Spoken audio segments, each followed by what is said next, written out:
उत्तर प्रदेशच्या प्रयागराजमध्ये महाकुंभ मेळ्यामध्ये चेंगराचेंगरी झालेली आहे।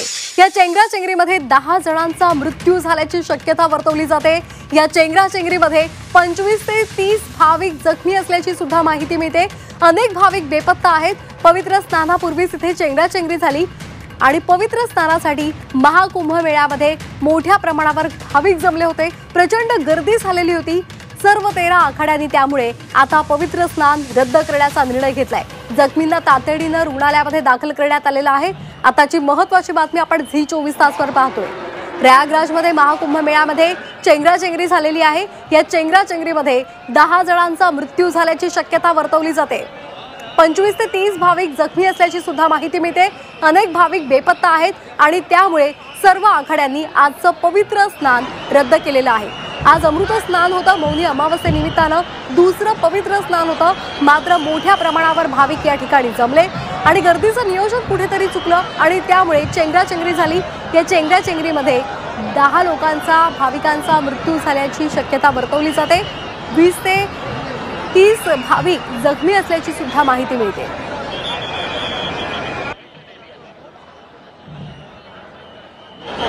कुंभ को प्रशासनिक व्यवस्थाओं के द्वारा कलंकित होना पड़ा है।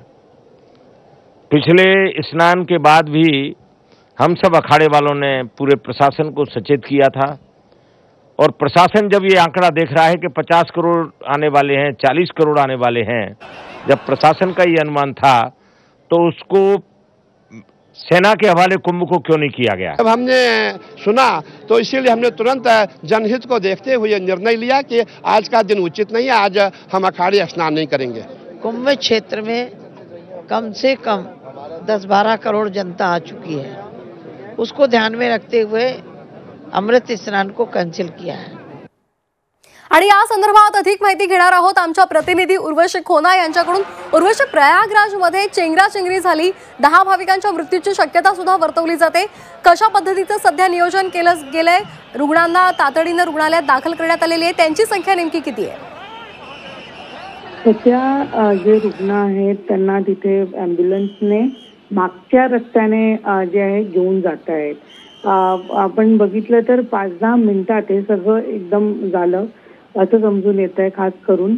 आणि आता तिथे बघितलं तर 100 पेक्षा जास्त अशा ॲम्ब्युलन्सेस आहेत। तुम्ही जसं सांगितलं सगळं अमृत स्नान जो आहे तो कॅन्सल केला गेला आहे।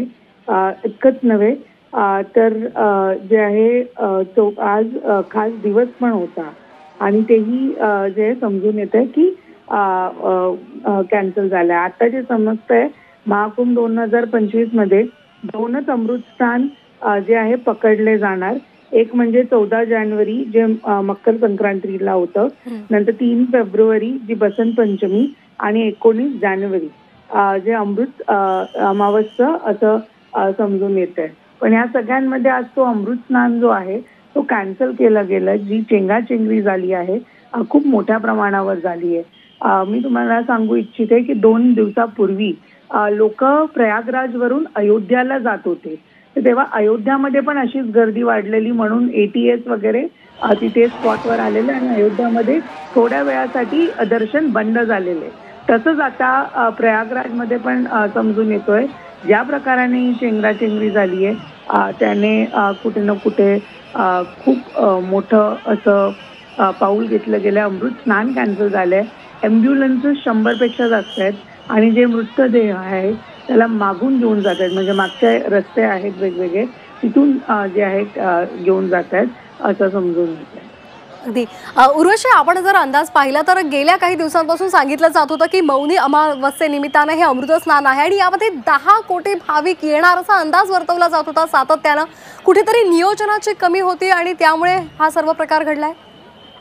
नक्कीच नियोजनाची कमी समजून येते, कारण की जेव्हा ऑलरेडी इतके अपेक्षित होते भाविक श्रद्धाळू आणि त्या सगळ्यांच्या मध्येच अगर तसं नियंत्रण नव्हतं किंवा तसं नियोजन केलं गेलं नव्हतं तर नक्कीच हे कुठे ना कुठे कमी दिसून येते आहे।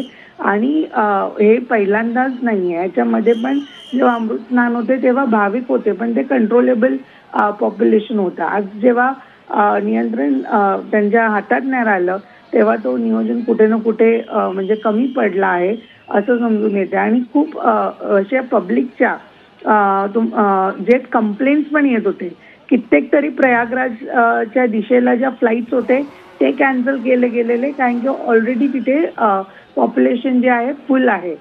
इतक्या पब्लिकच्या कंप्लेंट येऊन पण व्हीआयपीजम पण कुठे कुठे हलकीशी दिसून येत होती. पण त्या सगळ्यांमध्ये आज जे घडला आहे तो हलकासा एक वाईट केस आहे आणि नियोजनमध्ये कुठे ना कुठे नक्कीच कमी पडली आहे तिकडची सरकार प्रशासन असं समजून येतं. अगदी उर्वशी, गेल्या काही दिवसांपासून आपण पाहतोय भाविकांचा ओघ हा उत्तर प्रदेशमध्ये प्रयागराजमध्ये मोठ्या संख्येनं भाविक येत आहेत आणि फक्त देशातले आणि इतर राज्यांमधलेच नाही तर देश विदेशातून अनेक भाविक या ठिकाणी येत आहेत. मोठ्या संख्येनं इथं सुविधा सुद्धा उपलब्ध करून देण्यात आलेल्या होत्या. सध्या पोलिसांकडून काय सांगितलं जात आहे आणि साधारण किती वाजता ही घटना घडलेली होती? 3 वेगवेगळ्या घाट जे आहेत तिथे या चेंगराचेंगरीची खबर येते आहे. रेस्क्यू सध्या जारी आहे असं समजून येते. आणि ज्या प्रकाराने ही घटना जी घडली आहे त्याला लक्षात घेतलं तर असे 13 आखाडे आहेत ज्यांनी हा कॉल घेतला आहे की स्नान कॅन्सल करायला पाहिजे. पण खास करून जे वेगवेगळे जे घाट आहेत त्यात 3 असे घाट होते जिथे ही चेंगराचेंगरी जास्त झाली आहे. ती गर्दी वाढली आणि म्हणून हे जे आहे ते घडलं आहे असं देखील जे आहे ते समजून येते.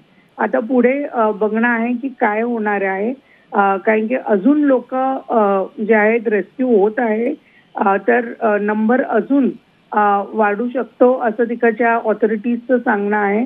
सध्या सगळे जे आहेत मृतदेह आहे त्याला मागच्या रस्त्याने घेऊन जात आहेत आणि ही पूर्ण आपण घटना बघितली तर जी आहे अर्ली मॉर्निंग 4च्या आसपास जी आहे अमृत स्नान लोक करायला जातात, म्हणजे तेव्हा ते प्रॉपर वेळ असं समजून येत आहे. तर एकदम अर्ली मॉर्निंग ची जी आहे ही घटना आहे.